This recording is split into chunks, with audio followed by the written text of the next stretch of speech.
Blessings, everyone, and welcome back to our overview of Demetra George's second volume book. I'm here today with Matt Nolan from the Astrologer's Encyclopedia, and you are also the Astropedia on Instagram? Yeah, on Twitter, it's _Astropedia. And you're on Instagram as well, a little bit? I am. I don't think I've ever posted. When Twitter was gonna collapse a couple months ago, I was like, maybe I should make an Instagram to have an Instagram, and then Twitter's still alive. So okay, cool. So people can find you kind of on a few platforms. Yep. Mm-hmm. Awesome. And then here on YouTube, you got to check out Matt's channel. It's really good. I really appreciate your project over there. So today, down to business. Oh yeah, David. I'm sorry. I should have mentioned right off the top, David's not here with us today, but we miss him and love him, and he'll be back next time, I'm sure. Yep. So you're gonna have to deal with us without David today. Okay, so we're looking at chapters 82 and 83 today. We'll be kind of looking at a little bit more of the outcomes of houses. So we're going to kind of isolate a little bit of that planet. We're still doing the planets in houses sort of delineations. And just to remind you guys, this is a companion or an overview to our Demetra George study group that we have available on Patreon, where we dig in, we do examples, we do group chats, and we really break down the chapters together. We do have a tier for those of you who are on a budget or feel like your budget can't really handle supporting a lot of people on Patreon. So we have a $5 tier over there to try to make it super affordable. After we pay our Patreon, I think we get like $1 each or something. So we're really wanting to make it available to people on all budgets, but we have a various range over there of how you can take part in that study group. So let's go ahead and dive right in, shall we? Chapter 82. So in the previous chapters, we focused our lens upon the planets in terms of the planet's own agenda. Now we're going to turn back to the houses themselves as a house-centered evaluation. And that's, what Demetra says here, and that's going to be our, framework for today's discussion. So we're going to explore how each planet's nature and condition can impact the fortunate or unfortunate topics of life's events. So the fortunate and unfortunate houses. Mm-hmm. Yeah, so before, just to reiterate what you said, for the last couple of chapters, we were looking at the planet's condition, where we would say, okay, Jupiter is in Cancer, and Cancer has these specific qualities. It's in this house, which has this specific quality, and it has these aspects, and then we can get a little delineation for Jupiter. And now what we're looking at is what's Jupiter's effect on the topic of the house going to be, right? So it's like two significators that we have, where we have the planet signifying certain things and the house signifying certain things, and they will play off each other, but they will ultimately create two different sorts of delineations. Yeah, and they're going to be sort of, yeah, exactly, influencing each other, and we're looking at how they're influencing each other and looking to isolate planetary significations and isolate house significations and how the two are sort of going to affect each other. So, when we're evaluating house, this is a little bit of a review, right? When we're just evaluating house condition, we're looking at angularity, favorability, witnessing, joy, all those kind of things when we're looking at aspects. How that sort of aspect condition is going to set up whether we have a favorable or unfavorable house. I'm going to go ahead and read this whole paragraph from Demetra George, because I think it's going to set up what we're going to get into next, where she says, the 17th century French astrologer Jean-Baptiste Morin, or Morinus, set forth a system of house interpretation in which he specified how the planets, in accordance with their nature and condition, could realize or prevent good topics from the fortunate houses, activate, mitigate, suppress, and bad topics in unfortunate houses. So he also explained that once a topic has been realized, it could later be destroyed as well as transformed into a source of fortune or misfortune. And so I wanted to and I think this is important in general. If I could shout this from the rooftops in every astrological video or class that I teach, I would like to go over, Demetra gives a table on the ranges of meaning for good and bad. And so Marinus, he tells us that, right? if it's a favorable or unfavorable condition, good or bad house, right? And we're saying like, is a planet good, or is a house good? Is a planet bad? Is a house bad? So I just wanted to go over this table that she gives us to set up before we get into this next piece, which is what is good. And she says it's benefic, it's fortunate, favorable, advantageous, profitable, positive, or busy. Okay. And then bad, or when we call a house bad, what are we referring to? Malefic, unfortunate, unfavorable, disadvantageous, unprofitable, negative, or slack. It doesn't have that tension. For you Schmidians, it doesn't have that sort of tense ability. Yeah. So that being said, do you want to add to that, or how do you Yeah, feel? I think, you know, what we're talking about here is that you know, it's not that we're saying that if a person is going to have a bad outcome in a certain area that it's evil or morally bad, right? But where we could say like, okay, someone got into a car accident, that's a bad thing that happened to them, but it's not, there's no like ethical connotation necessarily. And so, and this is, I think, what we're going to get into next is we can think like, if we think of the seventh house, for example, the topic is marriage. There are good marriages, good outcomes related to marriage, and there are bad outcomes related to marriage. So, you know, and this is going to be sort of culturally distinct, right? Where we could say, okay, what is a good marriage? A good marriage is one that lasts a long time. That's, you know, someone might say faithful, stable, has good conflict structures, is producing children. All these things are good, happy marriages. And then there's bad marriages that are filled with conflict, abuse, divorce, you know, all these kinds of things. And so what this chapter is all about is sort of getting very specific on if we have a good planet, a benefic in a good house, in good condition, then the topics of that house will end up well for the native in that same sense of like, either you get into a car accident, that's bad, or you get to work safely, that's good, right? Yeah, or you get in a car accident, but you're okay. So that's yes, another, yes, yeah. yes, So, yes, so, yep. so we're gonna do all this for you guys. We're gonna do all this. So, and I wanted to say just off the top, when you're talking about like good and bad, which I like the examples that you give in relationship, you know, either it's set up with a structure that benefits both parties and both parties are clear and happy and have, you know, skills to make their desired relationship happen, or there's breakdown in what would otherwise be those things, right? Mm-hmm.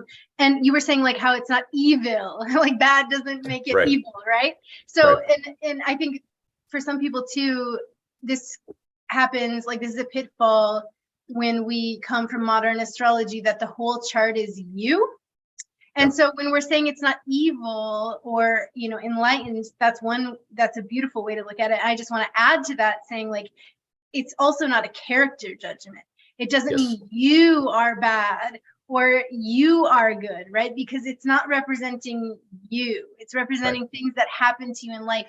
Has the food spoiled or is it still good, right? Right. That kind of a delineation. So it's not a moral judgment, and it's also not a character judgment. So keep that in mind. You are not every house in your chart or every planet in your chart, and it's how these things sort of affect you in the life.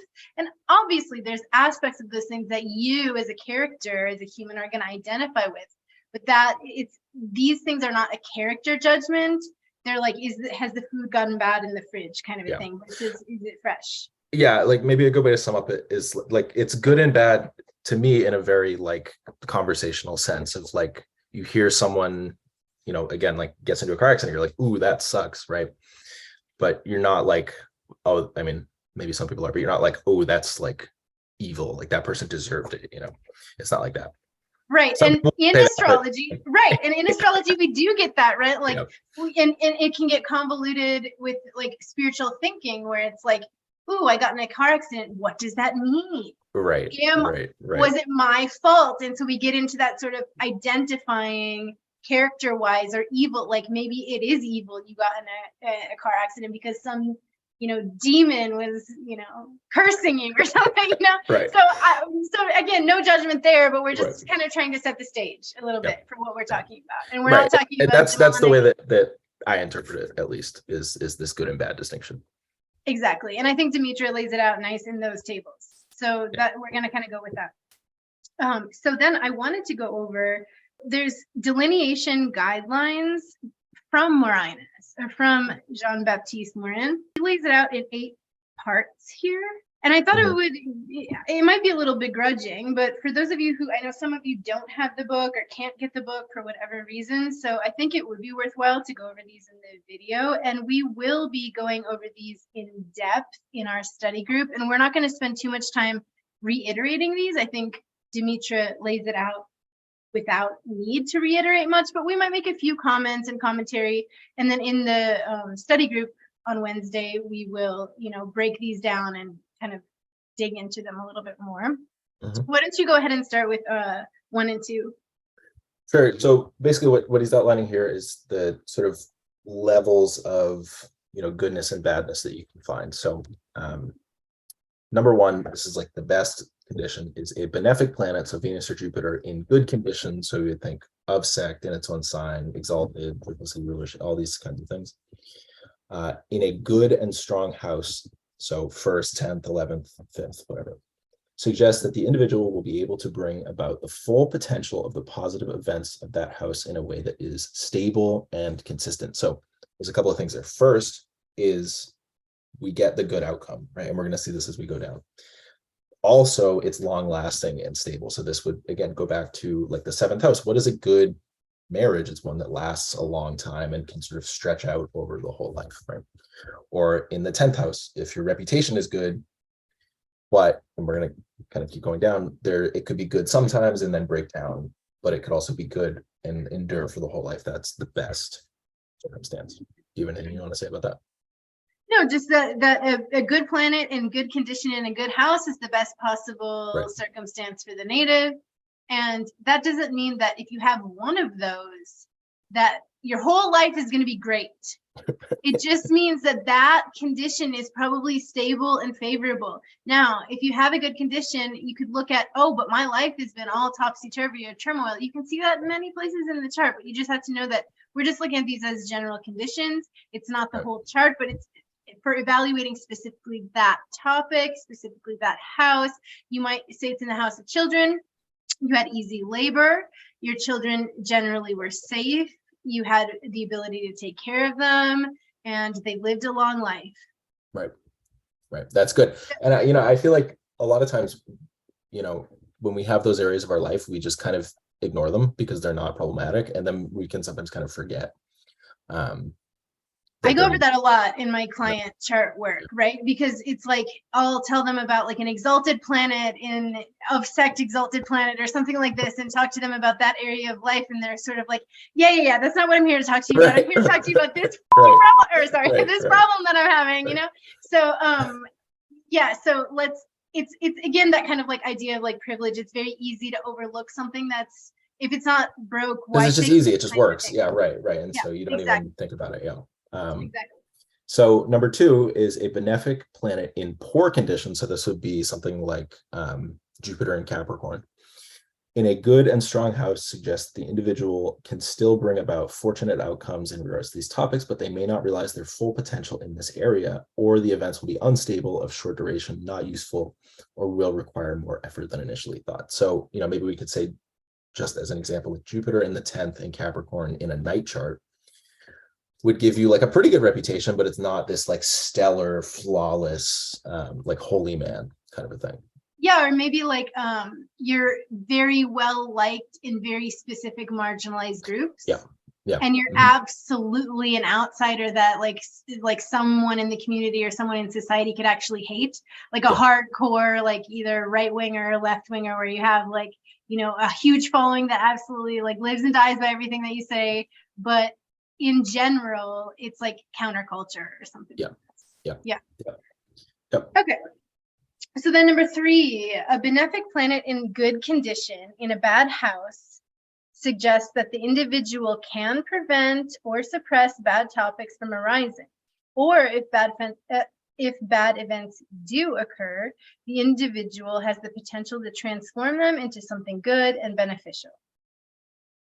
So, this is kind of obvious, and this is, I think, a spiritual idea that a lot of people cling to in general is that, you know, you can have like bad things or kind of like try to suppress them from happening, but I'm going to twist it and make them something good for myself or whatever. Like this is the concept that a lot of people like to do. And I just want to say, like, let's not shame people that can't do that, because some people don't have that planetary condition or something like that. Like it gets worse than that. Like, you know, we'd like to think that sometimes bad things happen to good people, but mostly we'll be okay or whatever. Right. And that's what this condition would mean for someone, is that, you know, I went through this harsh thing, but I like really learned from it, and then I was able to overcome it in this way. So yeah, so that would be the benefic planet in good condition, but in a bad house. It's able to sort of, its good condition can sort of transcend the possibility of, you know, a difficult circumstance.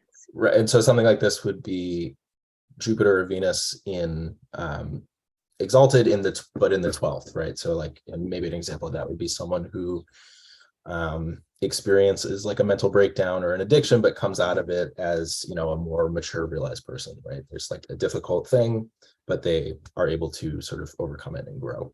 And then they would probably view it as like, wow, I'm a better person now. Absolutely. That's a good example. Okay, so number 4, a benefic planet in poor condition in a bad house suggests that the individual cannot prevent the bad events from arising, but they can survive them and they will be able to move on. I have a really good example of this, and it's in the birth chart of LeBron James. He has Jupiter in Capricorn, although it's in a day chart, in the 8th. And so it was during a Sagittarius year. He gets suspended in his senior year, like leading up to the like high school playoff, like national game for, so it's the 8th house. It was like this sports store gave him these 2 vintage jerseys, and he like posed for photographs, and the athletic association was like, that's taking gifts and it's like sponsorship, so you're like banned from playing. But then he was able to get the sentence reduced down to 2 games, and then he eventually came back and to like triumphant applause, right? And so Jupiter here has this thing where he's given a gift, but then he receives bad feedback from the rest of his life about this gift, but he survives it and is able to move on without like too much harm.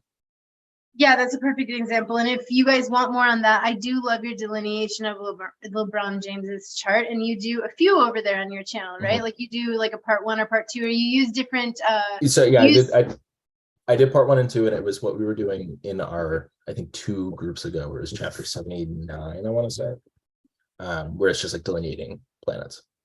Yeah, and it's really fun to watch those LeBron breakdowns. So you know, and I love using like one person's chart to demonstrate the chart examples as you start to get to know it. So I'd recommend you guys go check out those LeBron breakdowns. They're really good. So yeah, that's a good example. All right, so we're on to number 5. So number 5, a malefic planet in good condition in a good house suggests that the individual can bring forth and maintain the positive topics of that house, albeit with hard work or conflict. Sometimes the good for the individual comes at the expense of others. So this is how malefics can give good things. So like Saturn in Aquarius on the 1st, right? This person would be, I mean, who has that? Marsilio Ficino has that, and he's this like renowned through the ages philosopher, right?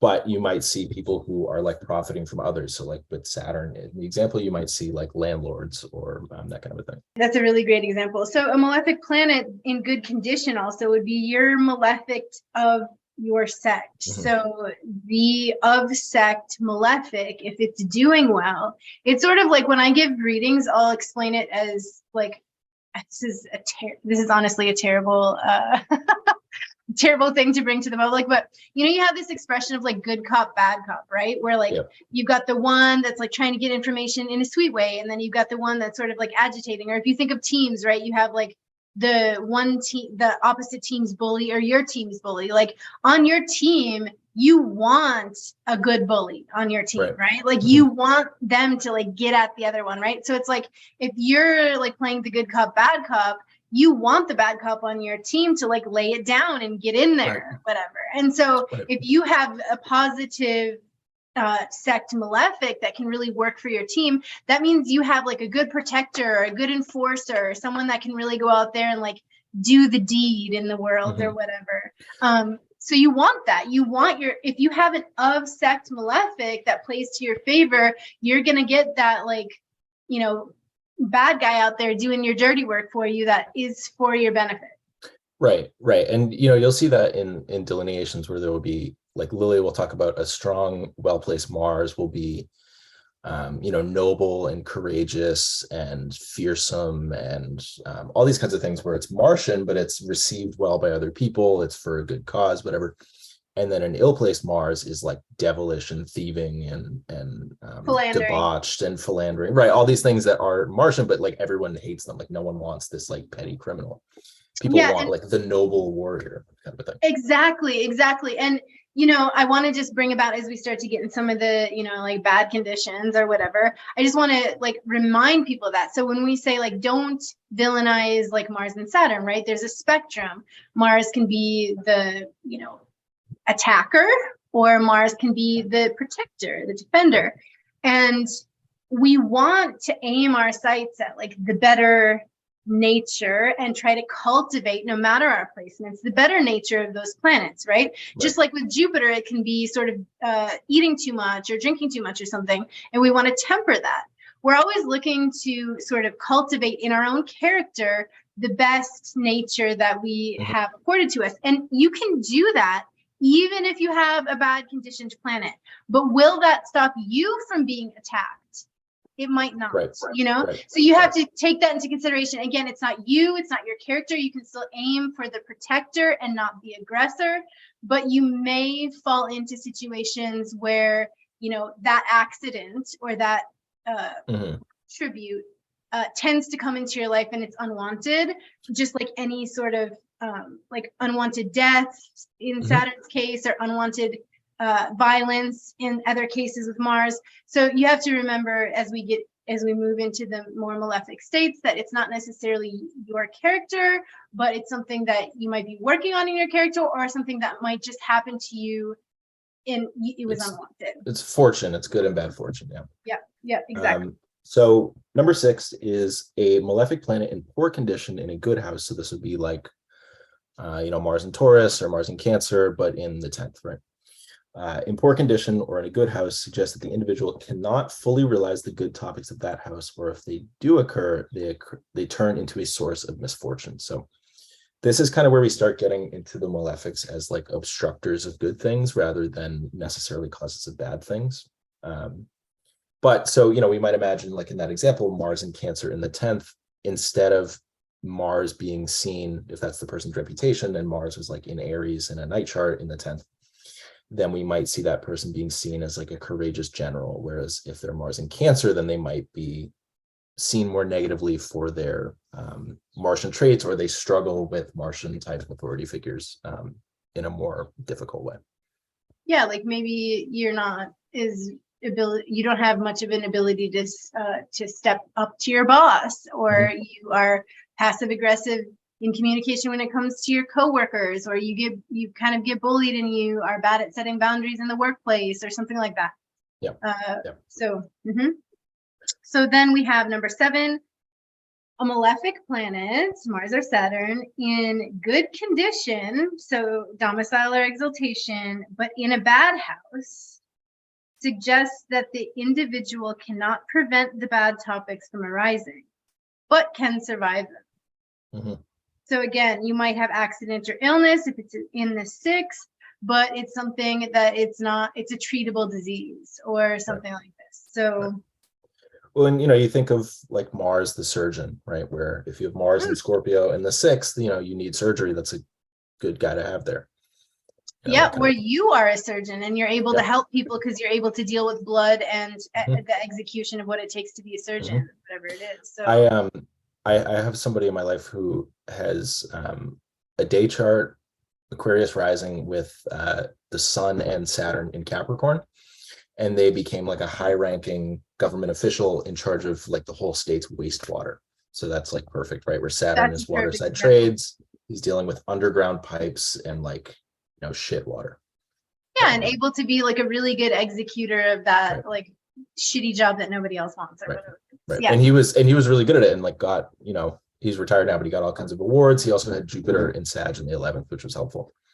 But he's like renowned guy, helped the whole state, but people would never, like, no one knows who he is, Yeah, and like the 12th house, you could have like a mental health crisis that you get over, and then you go into the field of helping other people with mental health or something like this. So it has positive outcomes, bad circumstances, but you make it through. It doesn't take your life, it doesn't take your vitality or destroy the life. It's just a difficulty. Okay, so then we have a malefic planet in poor condition and in a bad house. I'm smiling because I may or may not have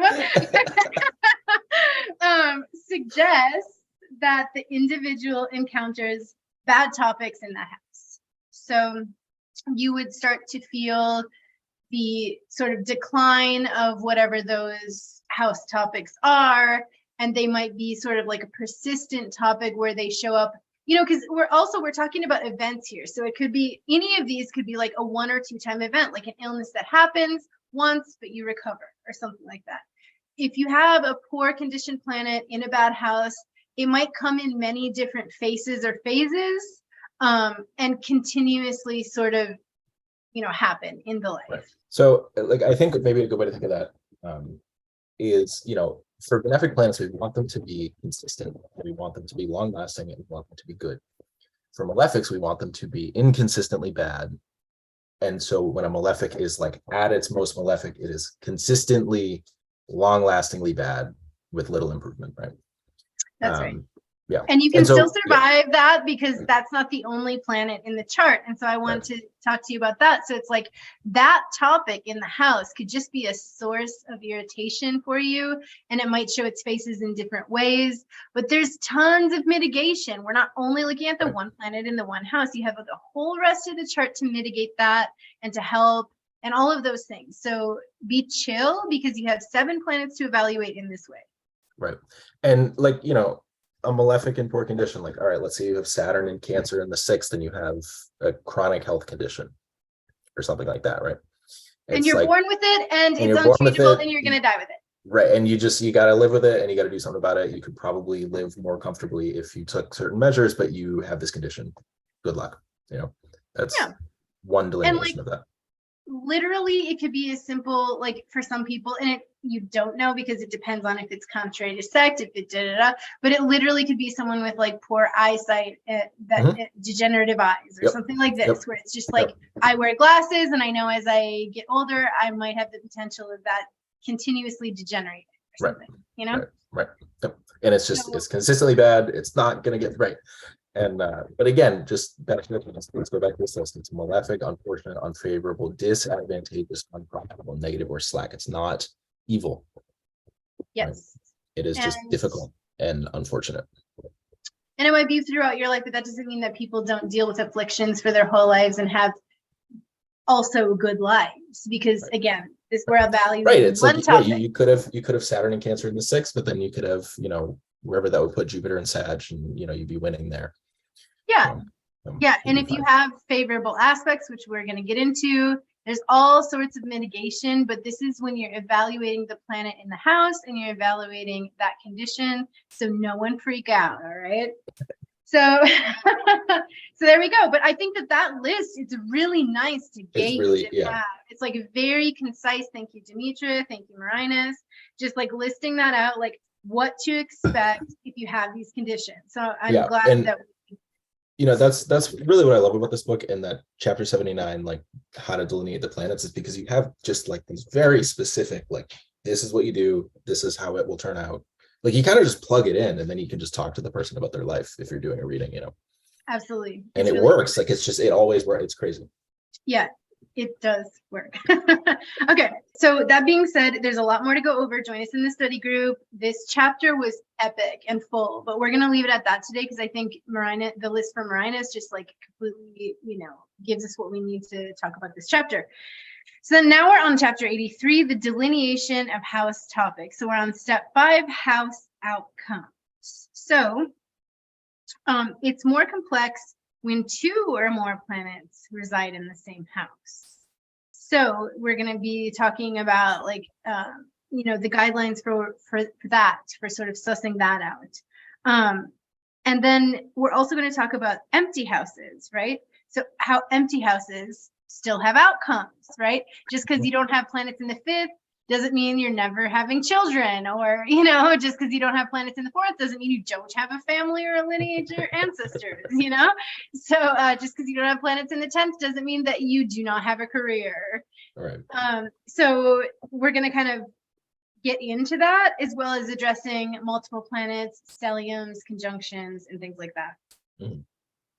Yeah, so I think, you know, the meat of this chapter is really just taking, you know, the last chapter was about how does a benefic or malefic in the house affect that house. Now we're going to take in more factors like aspects from other planets and the ruler of the house specifically.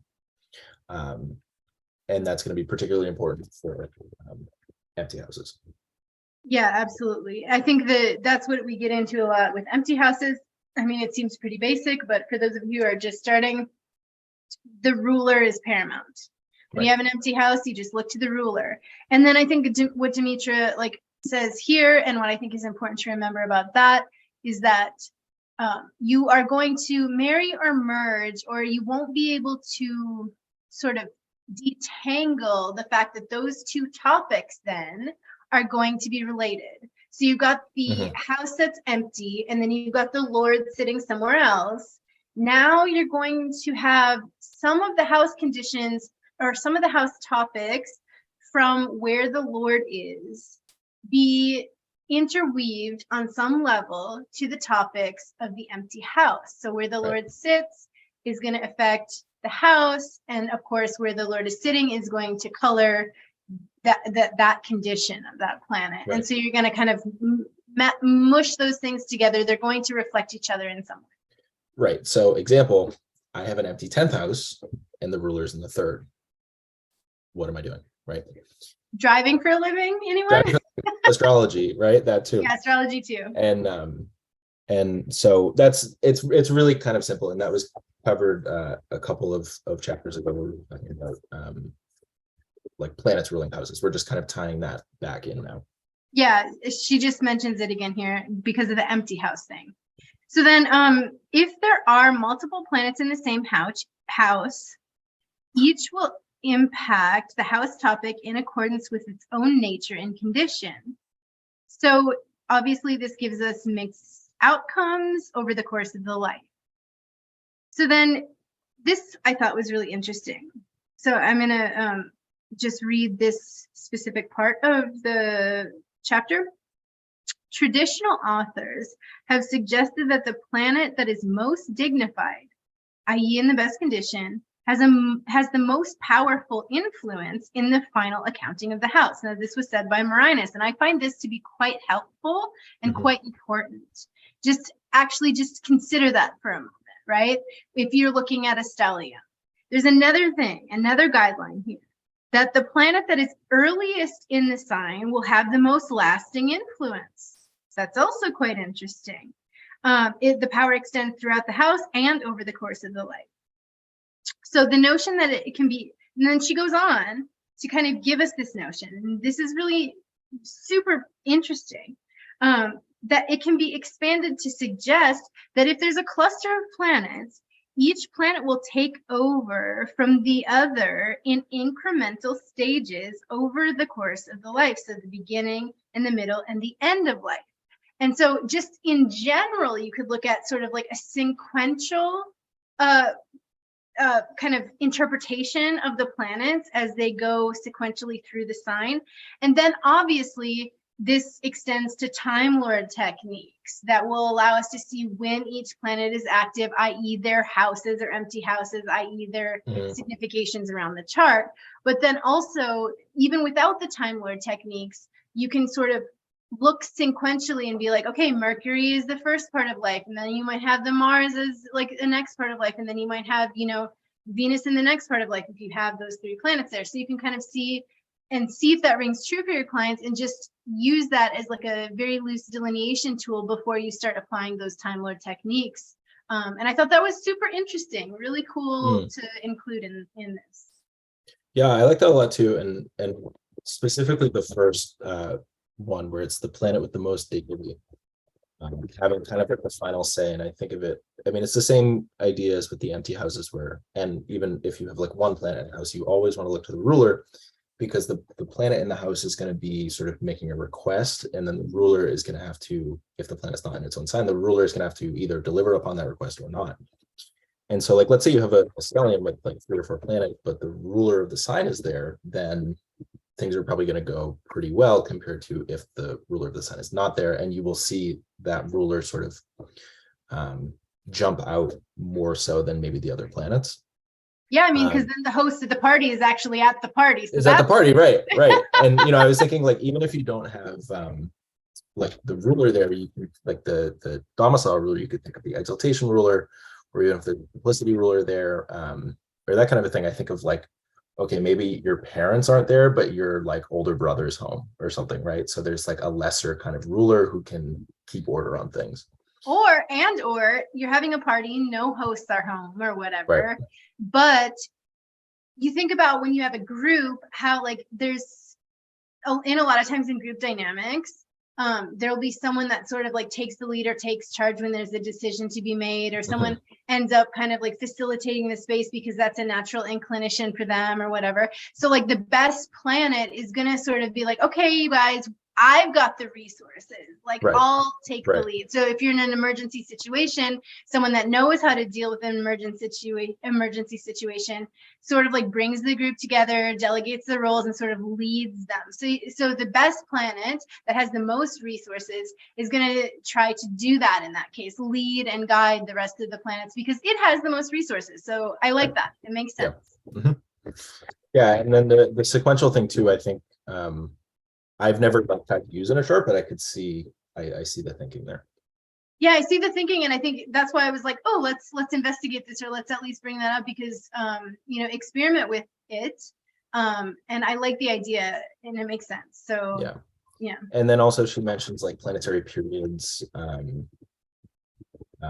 be very useful as well, especially if there's like 3, 4, 5 planets. Let's say you have like the Sun, Mercury, and Saturn in a sign, right? So the sun's period is 19 years. So when you're 18, 19, you're going to see what the sun's all about. That's fine. When you're 20, you're going to see what Mercury's all about. And then when you're around 30, you'll see what Saturn's all about. And so that's like what else I was saying at the beginning. When you have multiple planets in one sign or in one house, you'll have varied condition within that topic throughout life. And that house topic is probably just more evident in your life and more global, meaning that house topic is going to spread its significations to other houses. So a lot of things are going to be sort of involved in that house topic. Say it's all in the 5th house. A lot of things are going to revolve around your kids, your relationship, your job, yourself, your self-definition, things like that. Or the 3rd house, like you're driving around for your kids or whatever it is. So she talks about like benefics and malefics as part of a stellium. And so like, let's say you have Venus and Jupiter in the same sign, that will kind of override, so she says, the good or bad condition of either of those planets. And likewise with Saturn and Mars, if they're both in the same sign and like, they're not both in pretty good condition, she gives the example of like Mars and Saturn in Capricorn, maybe it would be different, but they will have this like special power to kind of disrupt that that sign and its topics. Yeah, absolutely. That was my next highlighted paragraph too. Is like that's a big deal, right? So like 2 benefics can overpower, 2 malefics can overpower, just because they're there together, like causing a ruckus, or they're there together to try to enforce positive significations. Okay, cool. So that was fun. This was good, Matt, and we'll be back next time again with David. But thank you so much for being a part of this, and everyone, you can join us in our dialogues and discussions on the book over on Patreon, as well as make sure to check out Matt's channel, The Astrologer's Encyclopedia, here on YouTube. And thanks again for joining us. All right, Joe. Till next time. Ciao.